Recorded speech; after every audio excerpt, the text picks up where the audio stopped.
Alright, so I have my 81 FLH Shovelhead. It's a 93-inch S&S stroker kit, Morris M5 Magneto, S&S Super E carb, a lot of transmission work. I traded a bike for this in kind of pieces. It was a roller of an actual FLH. Put the mag on, did it in FXE, rear fender struts, sissy bar, kind of all that stuff is really somewhat stock. I like to keep stuff a little bit stock, but then modify it heavily.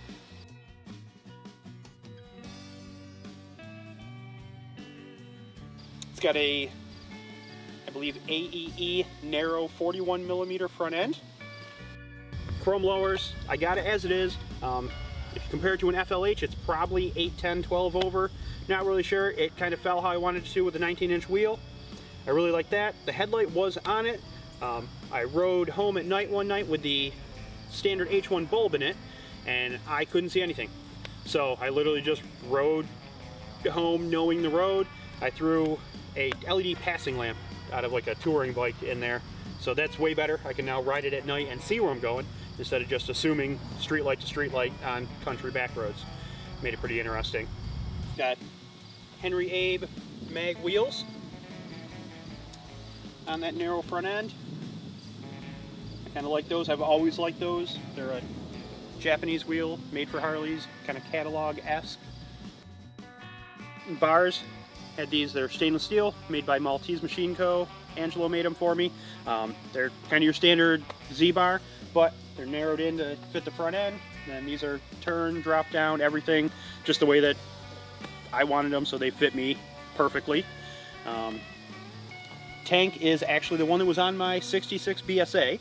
My dad's friend made that quite a long time ago, and I took it off of that bike when I got this one home and was kind of lining it up. This is kind of how it fell. I drilled a hole in the frame and mounted it. It was meant to be there. Paintwork was done by Brian the Brush in Rochester.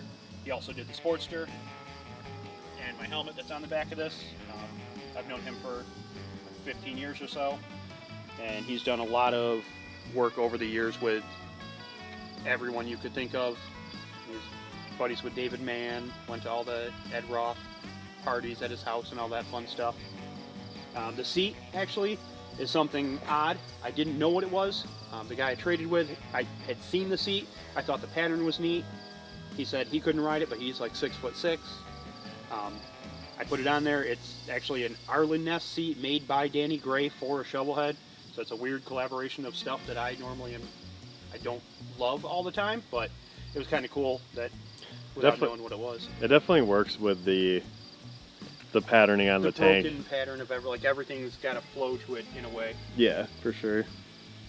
Sissy bar is just stock Harley side plate, stock Harley sissy bar for now. I'm going to have someone do the padding on the actual pad to match that eventually. Again, more paintwork. I always wanted a tombstone taillight. It's a ridiculous thing. I have about 5. I've tried to put them on every bike that I own. They've never worked. This one, I put that fender on, held it up, and I probably almost cried a little bit because I finally got to run a tombstone taillight. Yeah. It only took me like 15 years to find a bike that it would work on. It looks like it's supposed to be there for sure. Yeah, it flows really well with that FXE style rear fender. Again, matching rear Henry Abe wheel. Legend suspension.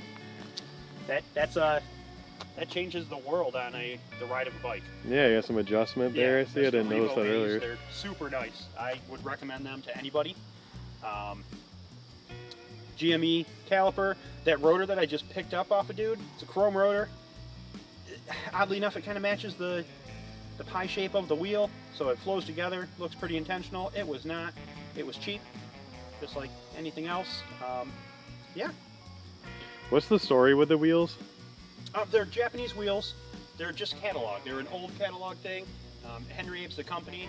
If you go on the other side of the front one, you can see it clean. And they were just a choppery thing. And did the axles fit the stock axles? So are the Harley axles 3/4 on this? I can't remember what they are in this one, but that rear wheel is for an FLH, but that front is for an FX model bike, which kind of works because that's what the front end is. I know that axle was already trimmed down to fit it. I made bearings fit in everything, did spacers, did all that fun stuff. Just, I had to make those work. I really wanted those, just because I think they look cool. Yeah, they look awesome. Definitely like one of my favorite parts of the bike. Yeah, and mag wheels. I've learned as a guy that works on a lot of bikes, man, I love mag wheels. Yeah. I don't have to fight a tube, I don't have to fight a rim strip, I don't have to true things, you don't have to build them. You put a tire on them and you go home. So, and you always have the option of throwing a tube in it if you ever got a flat. So that's kind of a bonus too. Yeah, it rules. This paint is insane. Yeah, on the paint for both bikes, I'll say it on this one, I don't have, not that I don't have any say in it, I don't have any idea what he's doing. I literally kind of build the bike, he sees the shapes, he's been doing this for 43 years now. I also have a helmet that he wanted to paint to somewhat match both the bikes. So it's got themes going through this that match this bike, they match the Sportster. That happened because the first time I ever went to a show with him, I had a white Biltwell lane splitter on, and he said he liked the shapes of the helmet a lot, he just didn't like the way a white helmet looked with that bike. So he's like, yeah, let me paint your helmet. I said, no, I'd rather get another one. So I got a new one, gave this to him. I just picked this up this past weekend. Yeah, he kind of made it its own thing, but it matches both the bikes in a way that I love it. It's its own unique item that, again, when you let a painter have free will of something, you get a whole different level of results to it.